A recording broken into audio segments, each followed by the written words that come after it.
La Puerta del Sol representa una parte esencial de la memoria de la Villa de Madrid, no solo por ser un punto de frecuente paso, sino por constituir el centro de gravedad del urbanismo madrileño.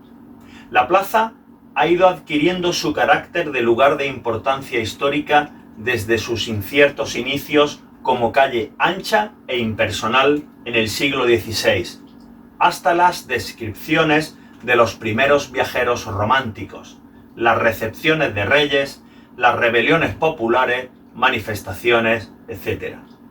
Ha sido el escenario de los acontecimientos principales de la vida de la ciudad, desde la lucha contra los invasores franceses en 1808 hasta la proclamación de la Segunda República en 1931, conservando además su lugar como protagonista de la costumbre de servirse las 12 uvas en Año Nuevo, al son de las campanadas, tocadas por el reloj de correos. En la actualidad es un nudo de comunicaciones, punto de reunión, de citas, lugar de celebraciones y comienzo de manifestaciones en la capital. Durante este intenso devenir histórico, la Puerta del Sol ha ido reuniendo lo popular de Madrid en sus diversas épocas. Desde sus comienzos, su posición en la geografía urbana madrileña le ha dado un protagonismo como lugar de encuentro social, nombrado a veces como Fórum Matritense.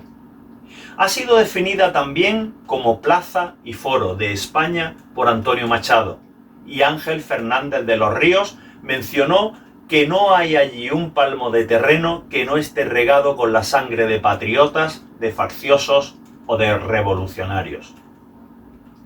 Desde el punto de vista arquitectónico, la Puerta del Sol es un espacio de paso ensanchado, de forma oblonga, un punto de convergencia de calles que adquiere el aspecto de plaza a mediados del siglo XIX.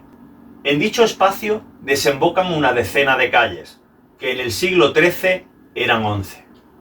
La Puerta del Sol ha ido sufriendo diversas obras de mejora urbana a lo largo de su historia, siendo la más importante la acometida a mediados del siglo XIX.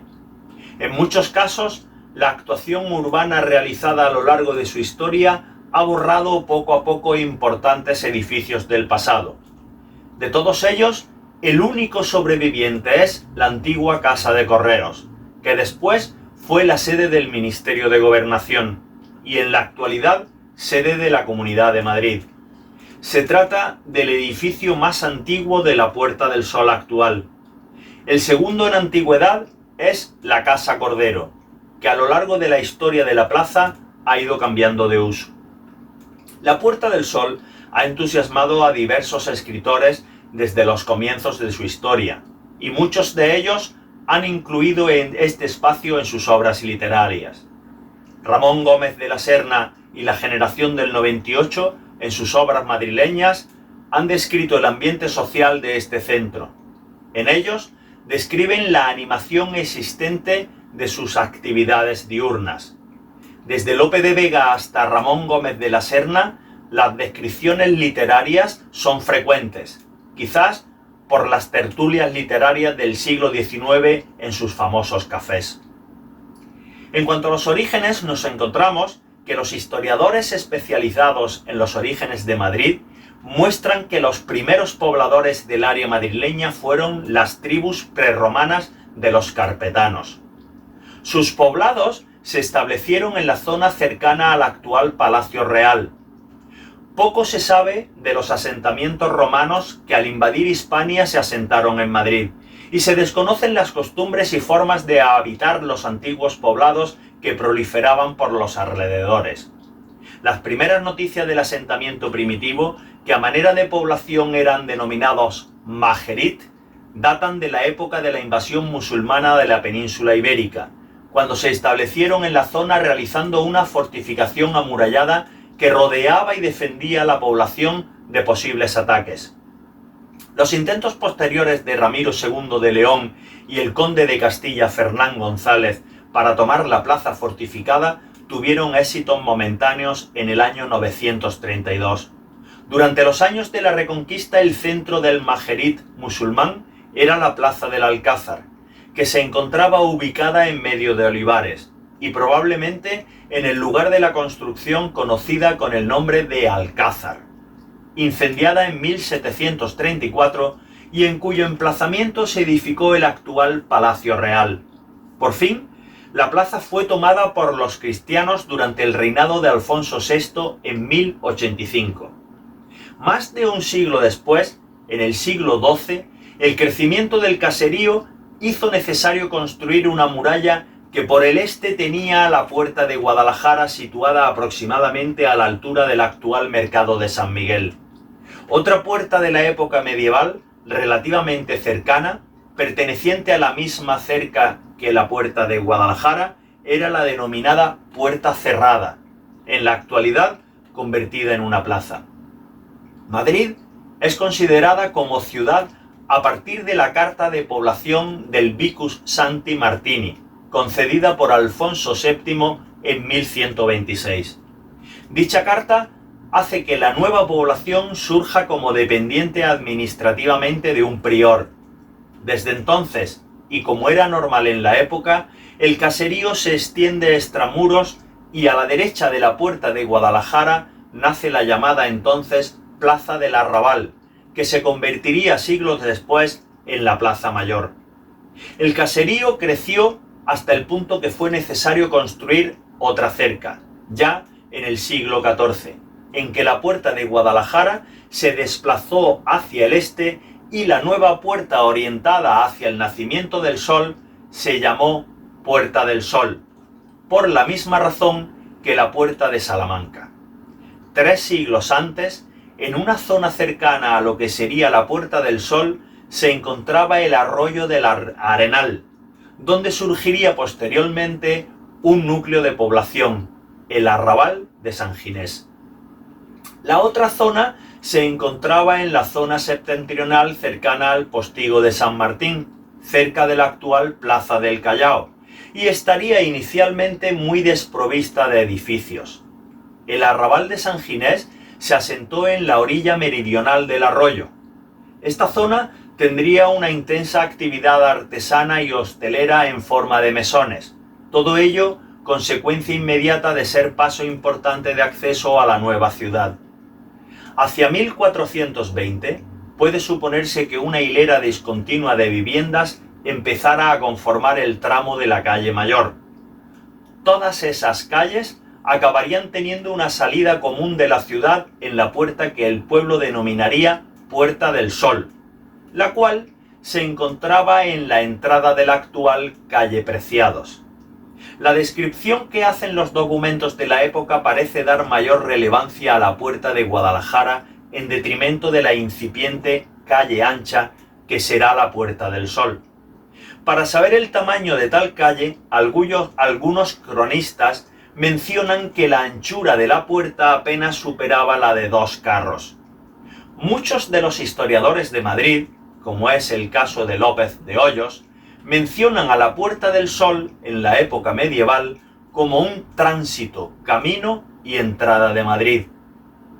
Existen referencias que aseguran que en el siglo XIV la embocadura de la Puerta de la Muralla estaba situada aproximadamente en medio de la entrada de la actual calle Preciados. A mediados del siglo XIV, la zona del centro de la ciudad empieza a crecer y a causa de ello la zona del Postigo de San Martín empieza a poblarse y expandirse hacia la zona cercana a la Puerta del Sol. El área, por su carácter llano y bien nivelado, resultaba muy idónea para la reunión y como punto de partida de otros posibles caminos.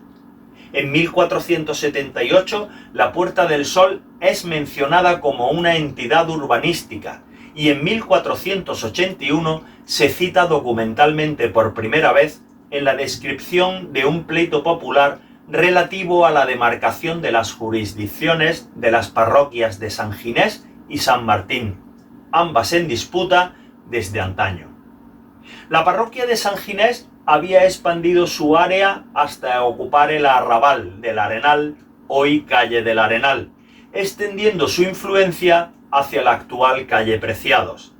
Esa expansión se extendió amenazadoramente hacia los límites de la parroquia de San Martín, ubicada más al norte, en un lugar cercano a la actual Plaza del Callao, lo que dio lugar al pleito citado. De esta época datan también los escritos sobre las solicitudes realizadas por Juan de Madrid acerca de un solar ubicado en la Puerta del Sol, igualmente uno de los primeros documentos en mencionarla explícitamente como tal. En 1498 se ordena pavimentar la calle grande de la Puerta del Sol. Se refería a la que más tarde sería la plaza. Y en 1501 una disposición municipal dispone el empiedre de la calle grande de la Puerta del Sol para la entrada de los príncipes. El espacio, debido a la concurrencia ciudadana, era dedicado a echar los pregones oficiales a la ciudad. Una de las teorías sobre el origen del nombre se remonta al año 1520, cuando la Junta de Madrid se reúne para organizar la sublevación contra el rey Carlos I, nacido en Flandes, rebelión que protagonizan en Madrid los comuneros de Castilla, bajo el mando de Zapata. En esta reunión deciden construir una fortificación con una puerta mirando hacia el este, lugar por donde sale el sol.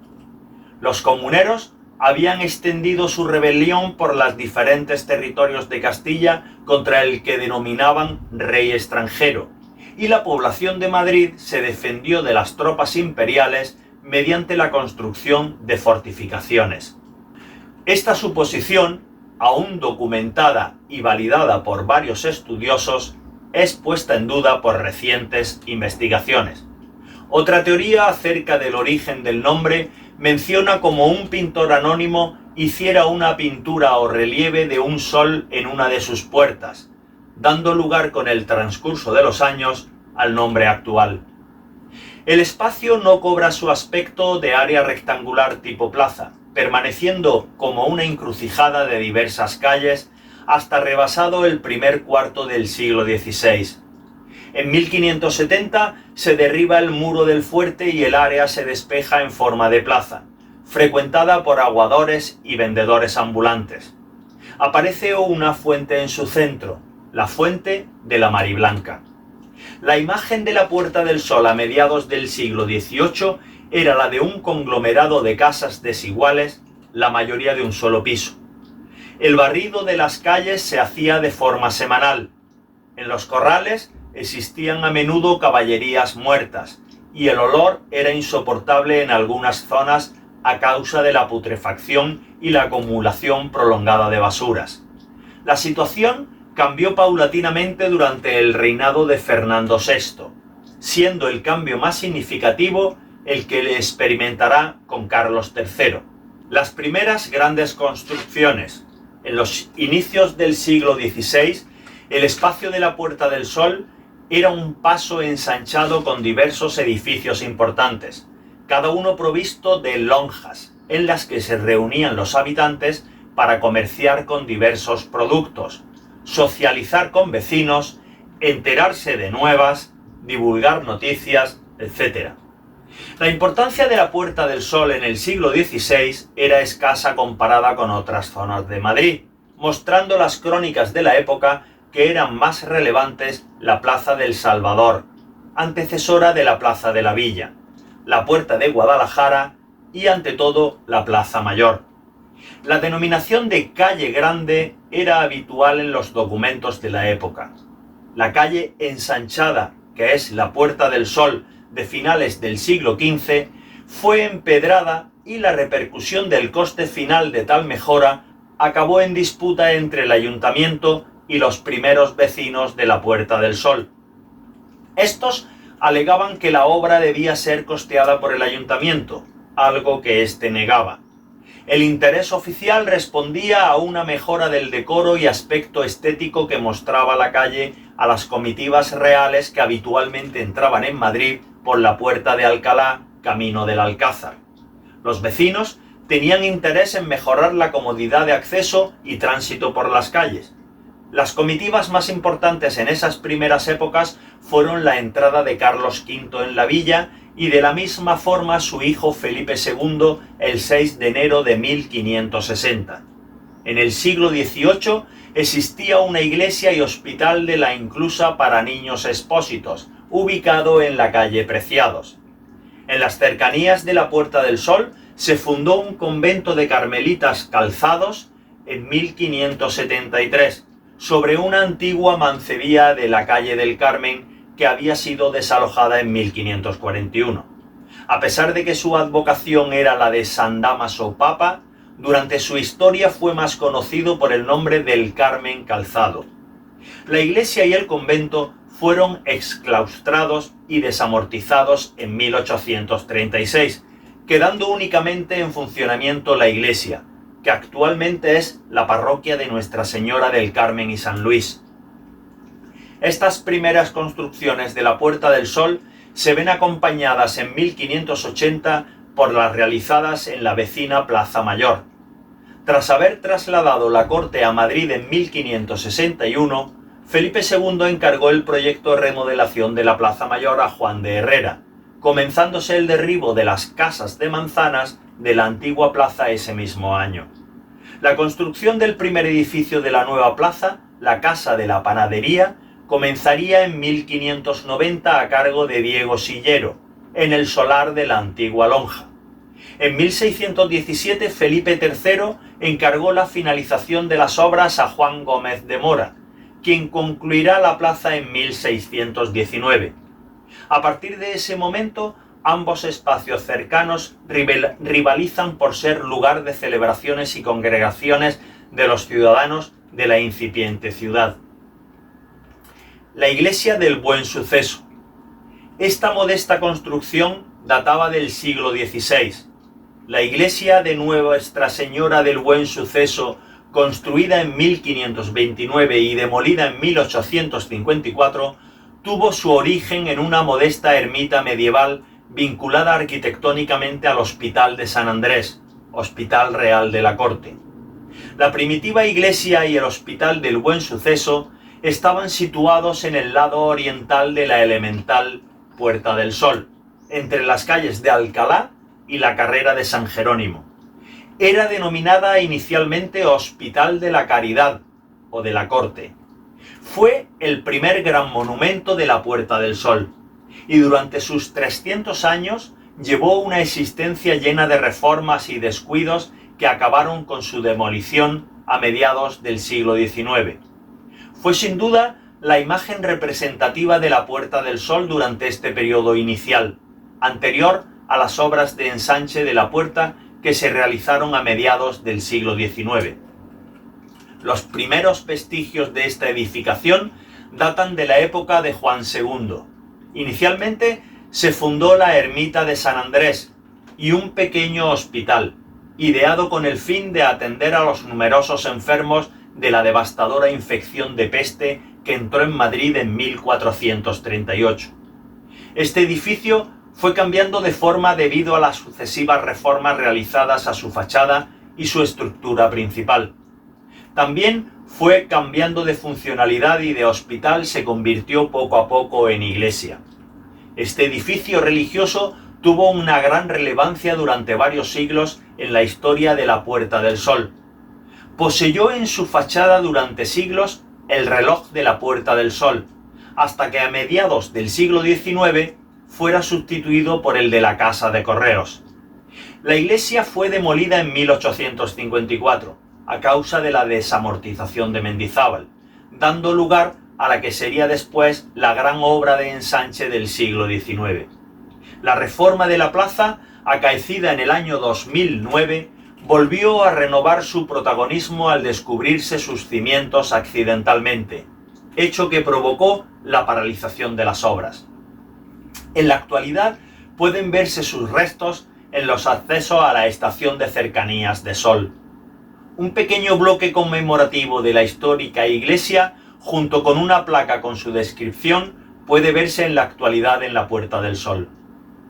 El convento de San Felipe el Real, otro de los edificios importantes en la Puerta del Sol, edificado en el siglo XVI, fue el convento de San Felipe el Real. Este convento fue fundado el 9 de marzo de 1546 por Fray Alonso de Madrid, padre provincial de los agustinos descalzos. Estuvo situado en la calle Mayor, esquina a la calle Esparteros. En el monasterio, construido con piedra berroqueña, vivieron los agustinos descalzos. La amplia explanada existente enfrente de sus puertas, denominada lonja, se convirtió en un lugar propicio para establecer tertulias improvisadas, oír rumores, divulgar noticias, etc. Durante siglos fue uno de los mentideros de la villa, denominado popularmente Gradas de San Felipe, en alusión a la advocación del convento. Las gradas permitían el acceso a la lonja, la cual se encontraba limitada por una reja metálica. La popularidad de este espacio como lugar de reunión hizo que Vélez de Guevara mencionara que desde este mentidero salen las nuevas antes que los sucesos. A veces conocido como el mentidero de los soldados o de los tercios españoles, al ser este lugar de reunión de los soldados que contaban las hazañas realizadas en Flandes e Italia. Esta lonja era de mayor superficie que la existente en la iglesia del Buen Suceso, y por lo tanto fue de mejor aceptación como lugar apto para la reunión social. Debajo de la lonja existían las denominadas covachuelas, lugar en el que se encontraban una treintena de puestos que hacían de mercadillo de diversas mercancías como juguetes. Estas covachuelas se alojaban en un sótano abierto por 28 arcos de orden dórico. El monasterio de San Felipe fue una de las obras monumentales más bellas de Madrid del siglo XVI. Durante el reinado de Carlos I existía en la cercanía de San Felipe una mancebía pública que se encontraba ubicada entre las calles Mayor y del Arenal, en el lugar donde estará en el futuro el Palacio de Oñate, y se denominaba Las Soleras. Finalmente se desplazaron las soleras por quejas reiteradas de los monjes de San Felipe el Real.